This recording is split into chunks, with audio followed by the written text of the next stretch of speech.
Hi friends, it's Sarvajan here. Welcome to my networking channel. Hope all are doing good.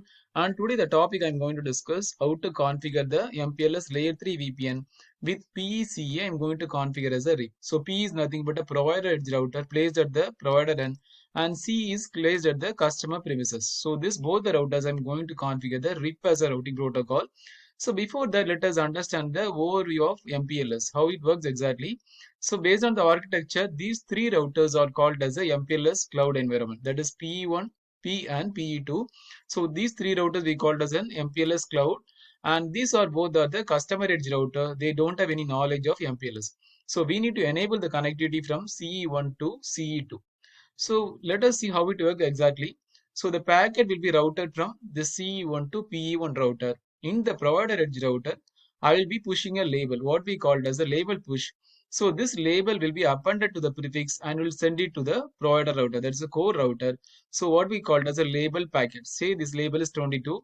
So it will say appended to the prefix and will send it to the provider core router. This core router will do a label swap. That means it will swap the label from 22 to some other label, say label 39. And again it will push that label to PE2. So this is another provider edge router. At this end, what happened? It will pop the label or it will remove the label. So only the packet is remaining, right? So that packet will be sent to this CE2. So this packet is an unlabeled packet. So only in the MPLS cloud will be adding the label. So there are three mechanisms. One is label push, label swap, and label pop. So these two routers are also called as a label edge router or LER routers. So also this we call it as a ingress LSR. So that means at the ingress end we'll be adding the label, and at the egress end we'll be removing the label. So right, this is a intermediate router or a provider core router which sits in between the PE1 and PE2 router.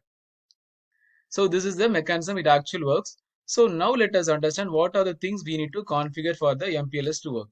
So first thing I need to configure the VRF. So we already know about the global routing table. So VRF is nothing but a single routing table. I am just segregating into multiple virtual instances. So say there are several thousands of customers in an MPLS cloud environment. So we need to differentiate between these customers. For that reason, I am assigning VRF. So under that VRF, we'll be assigning two values. One value is called as RD. So RD is an 8-byte or a 64-bit value. And both RD and RT will have the same format, but only the purpose is different. So what is the purpose? So RD is a route distinguisher which is used to distinguish between two customers similar identical routes. So say there are two customers, both are using the same prefix. It is 192.168.1.0. So in that case, we need to differentiate between these two customer routes. Otherwise, it will lead to overlapping. For that reason, so I'm using this RD parameter. So each and every customer value routes, I can assign different RD value.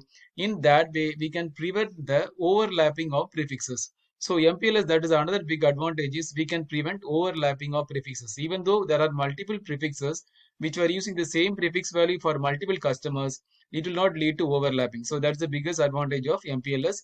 And another one is RT. RT is a route target which is used for importing and exporting the customer routes between these provider edge router, right? So that is the purpose of RT and RT, but both are having the same format. So these are things. And the second thing I'm going to configure the LDP. So LDP is a protocol in which is used for advertising the labels between the neighboring routers, or for distributing the labels we are using this LDP, that is a label distribution protocol. So while configuring this routing protocol, say it is OSPF, we'll configure along with LDP, because this routing protocol will trigger this LDP, and this LDP will advertise the labels between the MPLS router. So that is the purpose of this configuration. That is second one. And the third configuration, what I'm going to do is I'm going to configure the MPBGP between PE1 and PE2 router. So let us see what is MPBGP. I already told label will be appended to the prefix and will send to this provider router. So as a part of this route, we'll be also advertising the RD. So we'll be sending along with this RD. So combination of RD and this prefix, RD is a 8-byte value, right? That means 64-bit value plus this 32-bit value. So totally the combination of RD and prefix, it will be 96-bit value. So this both the value we call it as a VPN v4 route. So the combination of RD and the prefix we call it as a VPN v4 route. For this advertisement, we are using this MPBGP as a protocol. So MPBGP is used for advertising the VP and V4 routes between PE1 and PE2. So that is the third configuration I'm going to do. After that, the fourth one is I'm going to configure RIP as a routing protocol between customer edge router and the provider edge router. So once that is done on both this end, I have to then perform the redistribution because this end will be configuring the BGP. So here we are configuring the RIP. So in that case, at this core router, at this edge router, I need to perform the redistribution. So these are the basic things I'm going to configure. So now let us configure with the first step, that is VRF and RD and RT assigning. So in this particular architecture, I'm going to use the same VRF value on both the customers. So now let us enable the VRF. Go to the provider edge router. Okay. So go to the configuration mode. How to configure is IP VRF. Let us make it as red. The customer name, let us make it as red. Then I have to assign this RD. RD I can give any value. Let us make it as 1:1. So this format will be ASN:1. So ASN autonomous system number and :1 is the identifier. So that is used to just differentiate between the different customer. I can assign any value followed by the route target, both 1:1. So both is nothing but import and export. So both will be having the same format. The only difference is this is used to distinguish between the several customer routes. Route target is for importing and exporting the customer routes between the different customers. So I have done with this. The same configuration I am going to configure on this PE2. So let us go to PE2, go to the configuration mode, IP VRF red.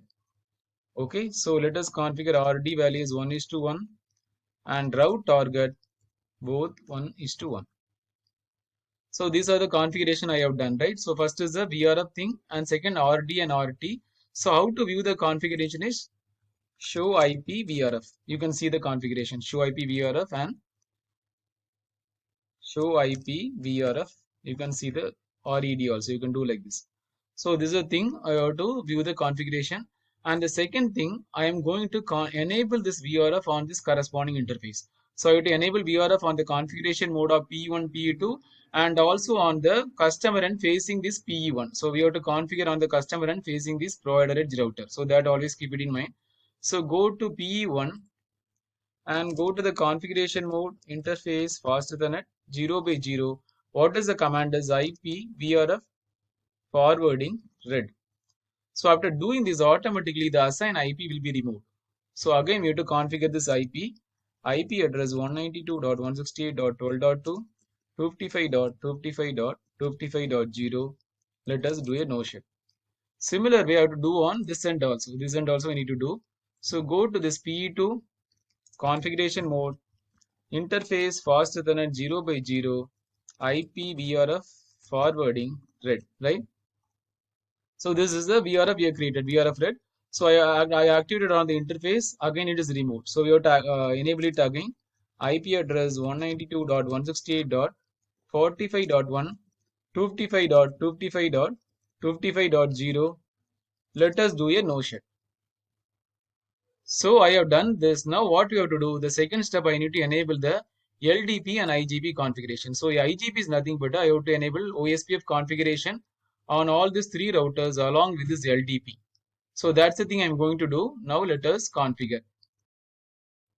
Now let us see how to configure the IGP and LDP configuration on PE1 and PE2 router. So you have to configure that on this corresponding MPLS cloud, right? So how to configure it? So we have to configure PE1, PN, PE2. These all this MPLS cloud environment. We have to configure this IGP and LDP. So let us now configure the IGP. Let us go to PE1. Go to the configuration mode. So I'm going to configure the IGP as OSPF. So IGP is nothing but an interior gateway routing protocol. So I'm going to configure the OSPF. In the same IGP, I'm going to advertise the LDP also, right? So how to configure is go to network and only we have to advertise this connected interfaces, not this connected interface. So I have to configure this 23.0 and also advertise the loopback address 2.2.2. So this I have defined loopback address 2.2.2 and this 3.3.3 and 4.4.4. So that also I'm going to advertise. So go to network 192.168.23.0, 0.0.0.255 area 0. So that's the thing. This network I'm advertising plus the loopback address 2.2.2, 0.0.0.0 area 0. Then we have to activate the MPLS LDP. How to configure is So LDP I can activate either in the interface mode. This corresponding interface I can configure MPLS IP, or also I can configure along with this routing protocol OSPF. How to do that? MPLS LDP auto config. So this is the way we have to do. Similar way, this I'm going to configure on the core router. That's a provider router. So go to the configuration mode, router OSPF 100, right? So the network, there are two networks are there, 23 and 34. So 192.168.23.0, 0.0.255, area 0, followed by 34. So followed by 34.0. Then also I told the loopback address is 3.3.3, 0.0.0.0, followed by area 0. Then I have to activate the LDP along with this IGP. So MPLS LDP auto config. So we are done with the configuration on the provider router. So one more thing is pending. I have to configure on this PE2 also, right? These are the MPLS environment. So go to PE2 router, go to the configuration mode. So router OSPF 100 and the network is 192.168.34.0, 0.0.0.55, area 0, followed by this corresponding loopback address 4.4.0. So the network 4.4.4, 0.0.0.0, area 0, right? So then we have to activate the MPLS LDP auto config.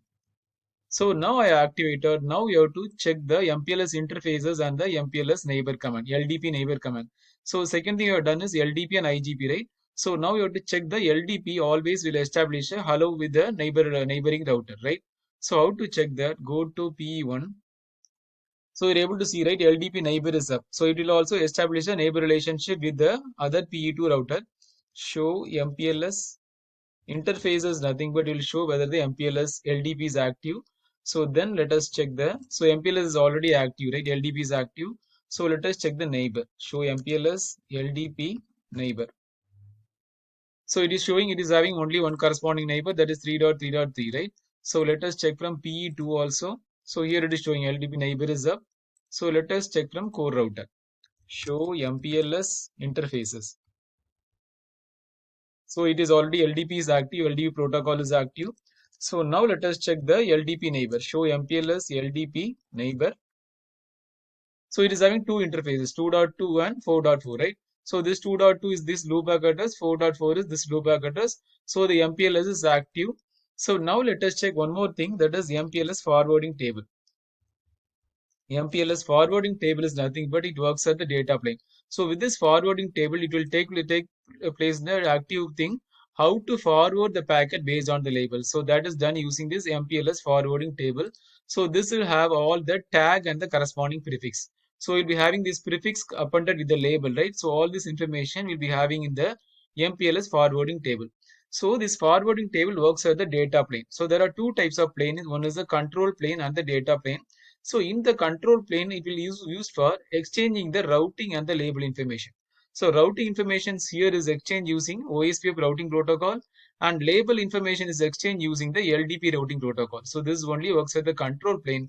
So in the data plane, the actual forwarding of the label takes place. So based on this forwarding or the data plane, you will decide how to forward the packets based on the labels. So that is the way it will decide how to forward the packets, right? There can be several different customers. Each and every customer will be having a different label structure. So based on that label, it will forward to the corresponding customers. So that is the purpose of MPLS forwarding table, right? So now let us, what is the thing is pending is, now we have configured with LDP and IGP configuration. And third thing, we have to configure the MPBGP. So I'm going to configure the VPN v4 route. So it is a collection of combination of RD and prefix. So RD I already told is route distinguisher, and this prefix collectively called as a VPN v4 route. So we have to establish VPN v4 route between the provider edge router. So between these two routers, I have to establish. For that reason, I'm going to configure this as a protocol. MPBGP is a protocol between PE1 and PE2, which is used for advertising the VPN v4 routes between this provider edge router. So let us go to PE1. And now let us go to the configuration mode router. So this is the autonomous system I'm going to activate. This is the IBGP neighbor, right? So these all are in same IBGP neighbor 234. So let us configure that. Router BGP 234. And the neighbor is, this is having 4.4.4, this 2.2.2, 3.3.3, and this is 4.4.4. So I'm going to advertise this loopback address. Neighbor is 4.4.4, and the remote AS is 234, and again the neighbor is 4.4.4, update source loopback 0. So why means I'm using the IBG neighbor using the loopback address, right? I'm just advertising with the help of loopback address. That's the reason I'm using this. Then I'm going to use a family called address family. So what is the purpose of address family? Since I want to advertise this VPN v4 route, we can use the address family. So address family, there are multiple purpose. Using the address family command, I can use IPv4, IPv6, VPN v4 and VPN v6 route. So here I'm going to advertise the VPN v4 between this PE1 and PE2. So that is the reason I'm configuring address family VPN v4. Then we have to activate it. 4.4.4, that means I'm activating the VPN v4 routes. And again, let us go to BGP 234. Go to configuration mode. So router BGP 234 neighbor is, so here we have to configure the neighbor. So the neighbor is 2.2.2. This is a loopback address. This P1 loopback is 2.2.2, and the remote AS is same IBGP neighbor, right? 234, and neighbor is 2.2.2, update source loopback 0. So now I'm going to configure the address family. Address family is VPN v4, and the neighbor is 2.2.2 activate. So this will activate the VPN v4 route, that is the MPPG is active between this router, provider edge router, both PE1 and PE2. So now let us check the configuration. Go to PE1. How to check the configuration is show VGP VPN v4 unicast all summary is a command. So this will show the neighbor is active. Let us see from PE2. Show BGP VPN v4 unicast all summary. So there is one more thing is pending. I need to what to do this. Go to the configuration mode, router BGP 234, address family. We have to enable IPv4. So I'm going to remove this neighbor. Why means I'm activating only the VPN v4 routes, not the, it is the IPv4 route. So I can remove that IPv4. How to do that? No neighbor 4.4.4 activate. So that I can remove it.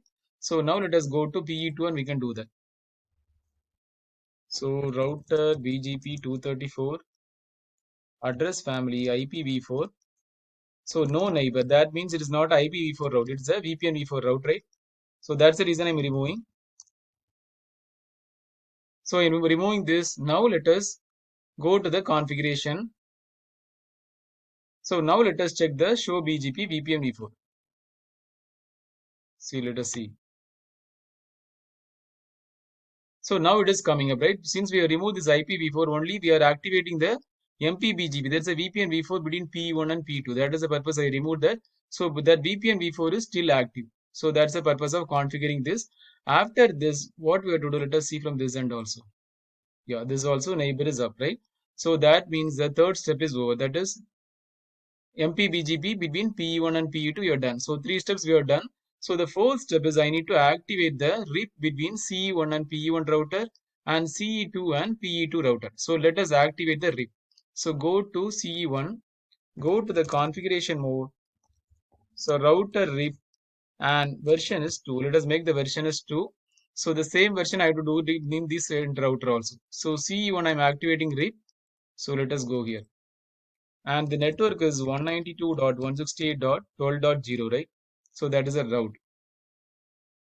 So 12.0 followed by network is 1.1.1, and now we have to do no auto summary. So this is the thing we have to do. So the same thing I have to activate on CE2 router. Let us go to CE2, go to the configuration mode, router RIP version 2, and here I advertise the prefix. That's the reason I advertise this. This I already advertised as a loopback address, CE1 loopback address. So similarly, let us go to here, and here I advertise the loopback as 5.5.5. This is a loopback, and followed by the network command 192.168.45.0. So 192.168.45.0, then give a no auto summary. So these are the three configuration we have to do. So one more thing is pending. I'm going to show now. So now let us advertise on PE1 and PE2. Already I configured the RIP routing protocol on CE1 and CE2. So now let us start and configure on PE1 and PE2 the same RIP routing protocol. So how to configure? So let us go to PE1 and go to the configuration mode. So router RIP, right? So one more thing is pending. What we have to do, we have to configure as IPv4. Since it is an IPv4, not a MPLS environment, this is a non-MPLS environment. So I have to configure as address family IPv4 VRF name is red, right? So that's the thing we have to configure. Then we have to advertise the network. So the network is, we have to also configure the version 2. So the same version you have given, right? And the network is 192.168. This network I am going to advertise. That is 12.0, right? So 12.0, then no auto summary. So first thing we will configure this RIP, then we will configure with the redistribution. So this I am configuring the fourth step. So this two we have completed and this is the third step we have done. Fourth is the RIP configuration. Then we'll perform the redistribution. So this we have configured. Let us go to again PE2 router. So router RIP and address family IPv4 VRF. Red is a VRF name. Why IPv4? I already told. This is an IPv4 environment. So IPv4, then network is 192. So we have to configure the version also. So since I configured CE1 same version, so the same version I have to give version 2, RIP version 2. Then the network command is 192.168.45.0. So this network I am advertising in RIP, that is 45.0. And then let us give a no auto summary. So now we have configured on PE1, PE2 and also CE1 also we have configured, and let us see on CE2. So CE2 also configured. So now let us perform the redistribution. So redistribution I have to perform between RIP and BGP and also between BGP and RIP. So I have to perform on this edge router. So how to do that? Go to this PE1 router and go to configuration mode. So router RIP, same way, address family IPv4 VRF red, right? So we have to redistribute BGP 234. So 234 is the autonomous number. So this 234 environment, I'm just this 234, that is a BGP thing, MPLS thing, I'm redistributing into this customer thing, RIP routing protocol, and same way RIP into BGP. So both the ways you have to do. So redistribute BGP 234. Then we have to configure the metric. So metric you have to add the word keyword transparent. So the similar way, let us go to BGP also. So router BGP 234 address family IPv4 VRF name is red, right? So then again redistribute RIP. Okay, so this is the thing I have to configure. Both the ways I have to redistribute. From RIP I have configured from the RIP routing protocol I redistributed this BGP. Same way I have entered into BGP configuration and I redistributed RIP. So both the way redistribution between IGP and BGP and BGP and IGP. So that's the thing I have done on this edge router. The same the thing I'm going to do it on PE2 router also.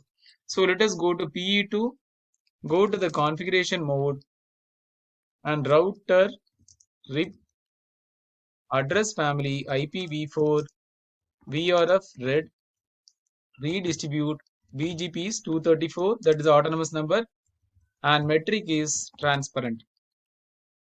Similar way, let us go to the configuration mode. Router BGP 234 address family is IPv4 VRF red redistribute RIP. So both the way I have to redistribute. That always keep it in mind. Then only we can enable the connectivity from CE1 to CE2 router. So now let us see the configuration. Now let us go to CE1. So I have done with all the things. First we enable the VRF, RD and RT on this PE1 router. Then we activated on this VRF on this corresponding interface facing the provider edge router. That's the thing we have done. Then we activated the LDP and IGP on these three routers, MPLS router. Third thing, I configured the MPBGP.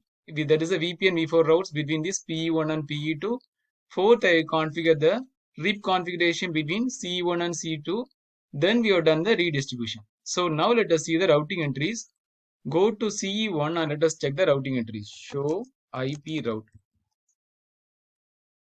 So now it will show all the entries. Go to CE1 and let us see. And let us also do from CE2 show IP route. So I'm able to see both the entries from CE1 and CE2, right? I'm able to see the entries. So now let us do the trace. Trace is, so now let us do the trace actually. So now let us do the trace from CE1 to CE2 router. So let us check the routing entries, show IP route. So we'll show all the routing entries. So I'm able to reach from CE1 to CE2 router, right? So CE1 is 1.1.1, I authorize the loopback, and CE2 router loopback is 5.5.5. So I'm able to see the routing entries 5.5.5 in the CE1, and let us see from CE2. Let us do a show IP route. So I'm seeing the routing entry 1.1.1. That means the MPLS, it is working fine. So these are the 5 configuration I need to do the enable the connectivity between from CE1 to along the way to CE2 router, right? So these are the 5 steps I need to do. So now let us do the trace from CE1 to CE2. So trace 5.5.5 source loopback 0. So let us do the trace. You can able to see now. We are able to see the trace, right? It is going to 12.2. So it is going to 12.2 and 23.2. You can see the label. So here the label is 17. So here the label is, you are able to see the label is 17. And again it went to 45.1, right? So this is the 45.1. So here you are able to see the label is 20. So there are two types of label. The one is the transport and the VPN label. So only the transport label is used for transportation of the service, the label. And another one is VPN label. So only the transport label will be swapped. For example, this is the transport label 17 and the VPN label will be 20. So this will not be changing. So it will always remain constant from here to this end. So that you can see here. Let us do the trace from here also. PE2 already we have done a trace, right? CE2, sorry. So here you can see the trace. Let us do the trace. 1.1.1, that is a CE1 router source loopback 0. So you can see here now the trace, this value is 16, right? So 34.1 value is 16. While doing the trace, so this is a 16. So let us make this as a 16. So that means what is happening, right? This is doing the swap. That means this transport label, it is transporting this label. This is a transport label. So this is 17 initially. So the provider router will swap it from 17 to 16 and it will send it to PE2. So the second label, what I told is 20. So this is nothing but a VPN label, or we call it a service label. So this remains constant on all these things. So at the transmitting end, that is a provider edge router, we'll be adding both the transport and the VPN label. The only difference is transport label only will be swapping the transport label, but the VPN label 20 will remains constant. You are able to see, right? Both the way. So this is a 20 is a VPN label. It will remain constant from source to till the destination. And the good thing is at the transmitting end, we'll be adding both transport and the VPN label. But at the receiving end, we'll be stripping both the label and only will be sending the packet to the customer edge router. So these are the key points you have to understand about doing the trace. About the label structure, you would always understand how it is working. And what about the transport and the VPN label? So let us do a quick summary. The first thing, I enable VRF, RD and RT and all on all this PE1 and PE2 router. Second, I enable the VRF on this corresponding interface facing the provider edge router. And the second thing, I activated the LDP and IGP configuration for distributing the labels, right? Third thing, I have activated this MPBGP. Then we have configured the RIP between CE1 to CE2. Then we have done the redistribution. So we have done a two-way redistribution, that is redistribution from RIP into BGP and BGP to RIP. So this is the way we have to work for MPLS layer 3 VPN with CEPE if I'm configuring as a RIP as a routing protocol. So I hope you enjoy this video. Thanks for watching. Please subscribe for more videos. Thanks and have a wonderful day. Thank you.